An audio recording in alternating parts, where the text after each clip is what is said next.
What's up?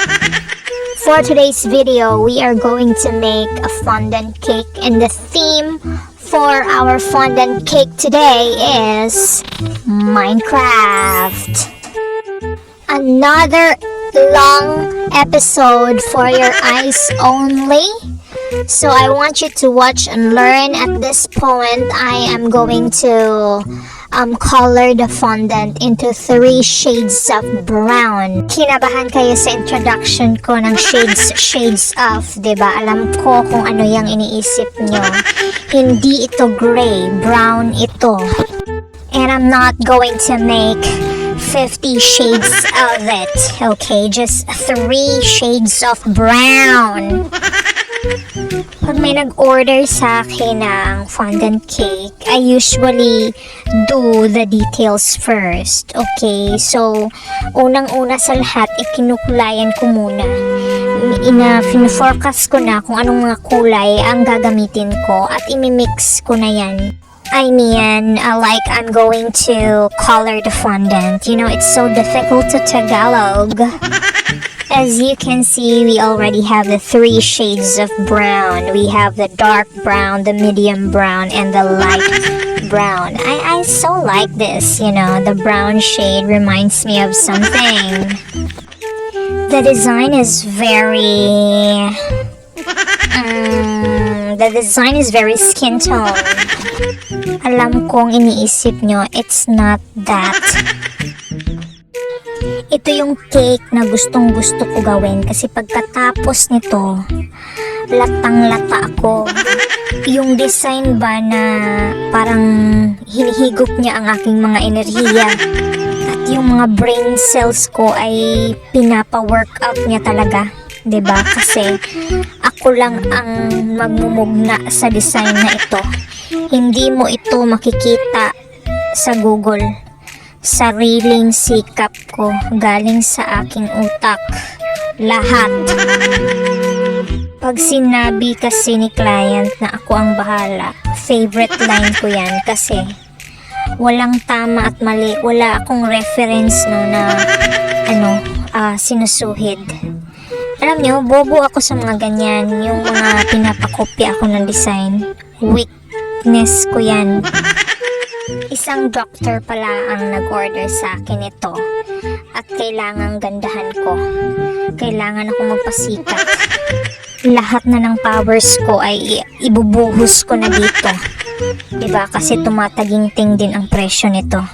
Kaya kailangang ma-amaze sila sa work ko. Ayoko nang nagbabayad sila ng mahal tapos nangungopia lang ako sa Google. Diba? Pwede naman kumuha tayo ng reference, pero ganyan ang ginagawa ko. Kumukuha ako ng reference sa Pinterest, tapos yung mga idea ko, nagkukumbay na yan sa utak ko kung ano yung gagawin ko. At I'm going to make sure na hindi ka pareha. Wala kayong makikita sa Google na ganito. Ito yung ugali ko guys, na minsan ay gustong gusto ko talaga kasi nga bida-bida ako, Gusto ko palaging nawawaw yung customer ko sa mga design ko. Tsaka pag may isinend sila, lagi kong sinasabi na reference lang to ma'am, tapos mga 85 to 90 lang ang sureball na makukopya ko kasi nga hindi pwedeng ikaw ang masusunod ma'am, dapat ako kasi akong gumagawa ng cake, nagbabayad ka lang.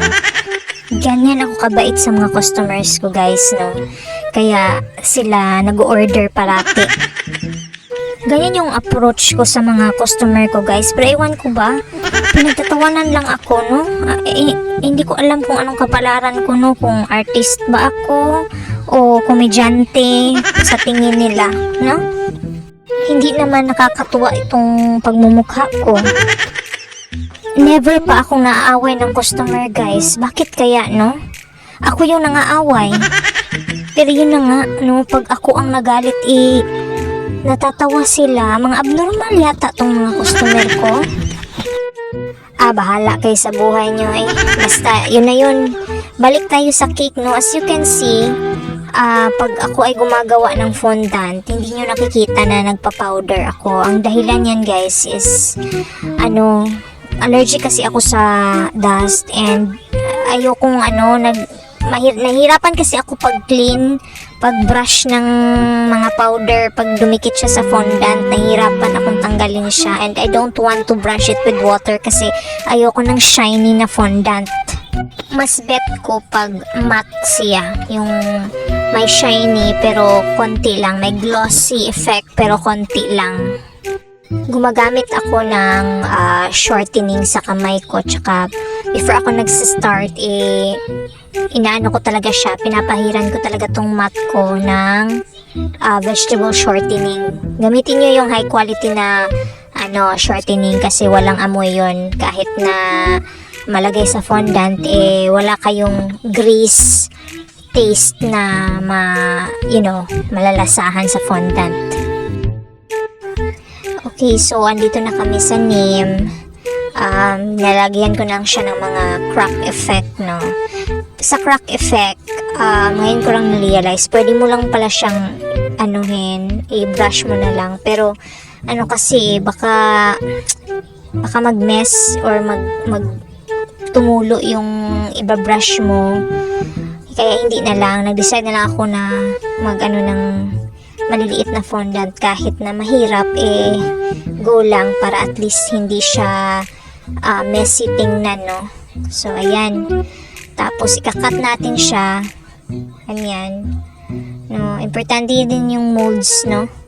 Na letters kasi napapadali yung buhay natin pag ganito. Ayan. So, ayan. Enzo.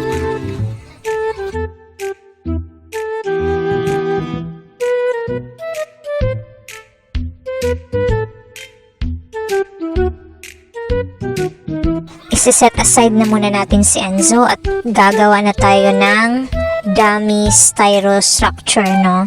Babalot natin to ng fondant. Ito yung black black na character sa Minecraft. Hindi ko siya kilala, but I think this is Stickman, no? Kasi para siyang stick, wangkig siya.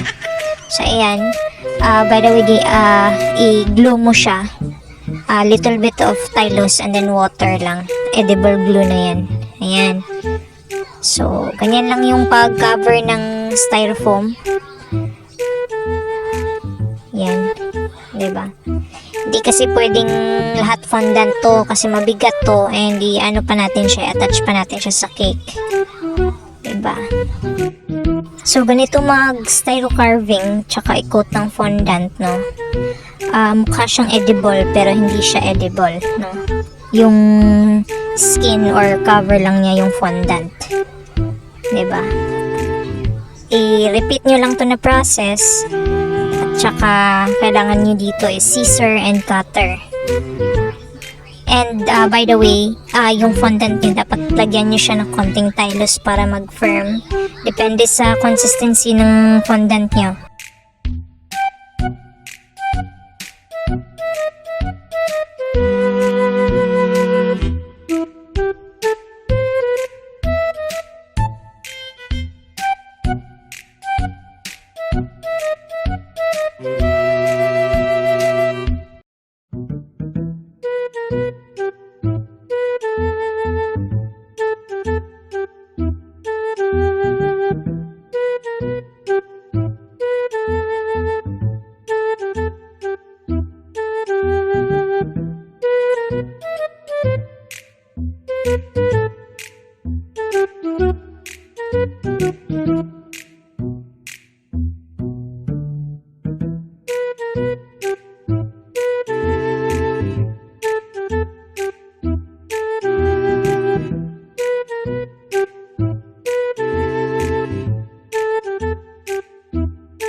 Hindi ko na na-record lahat to, no? Pero ito yung kinalabasan niya. No, I use sticks para mag-attach yung legs at arms niya, tsaka yung ulo niya. And then we'll proceed to the cake. I-coat natin siya ng chocolate compound. Okay, para makinis. Ito yung ginagawa ko, no, to have that sharp edges at syempre makinis yung cake natin.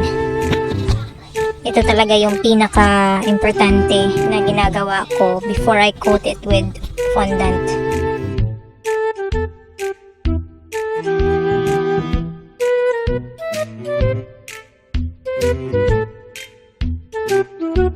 And malapit na tayong matapos, no? So, ito yung fondant na scrap ko kahapon, yung cuttings ko. Buti na lang at may green ako kinabukasan. So, ito lang yung gagamitin ko, no? Lagyan ko lang ng konting yellow para yellow-green effect siya. So, gagawa tayo ng drip effect pero fondant ang gamit kasi nga Minecraft. And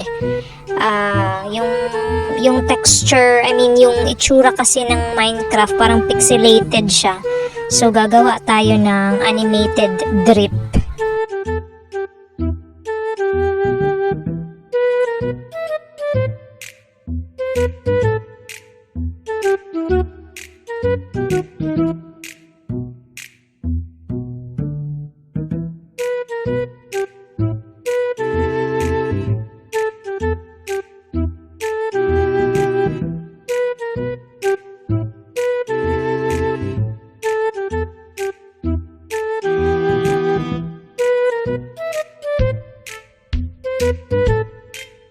At yan, pagkatapos mo na siyang kortihan na parang splatter, lalagyan natin siya sa top ng cake natin para magmukha siyang drip na parang animated effect ba? Ewan ko kung anong term dyan, but you know, hindi siya realistic tingnan kasi nga Minecraft, diba? Pwede ko naman tong dripan ng chocolate pero I'm using this kind of design para ma-achieve natin sa theme ng gusto ng bata. Ayan. So, ilalagay na natin yung mga details na ginawa natin kanina. One at a time lang. So, name yung inuna natin. And then, we are going to have the texture na pixelated effect sa ilalim. Ilagay natin yan lahat dito sa lower part or bottom part ng cake.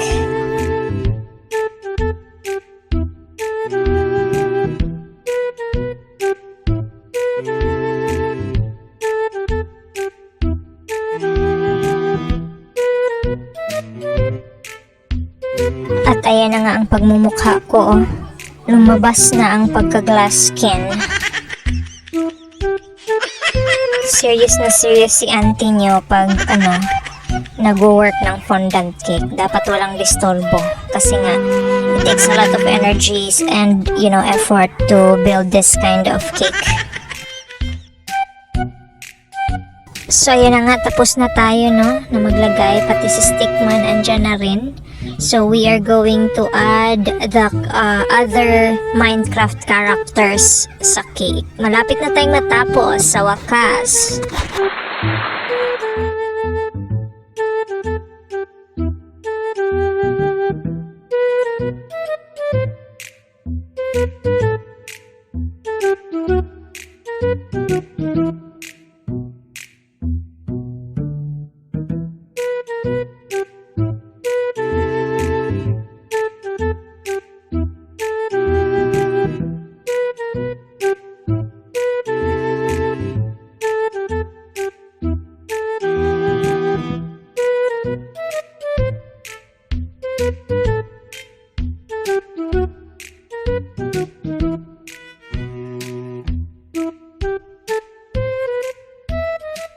And there you have it. Tapos na tayo, guys. So ito na nga yung outcome ng ating Minecraft cake. Happy birthday, Enzo! Goodbye mga auntie and uncle. Pa-subscribe naman dyan if you like my videos. Thank you so much. See you next time.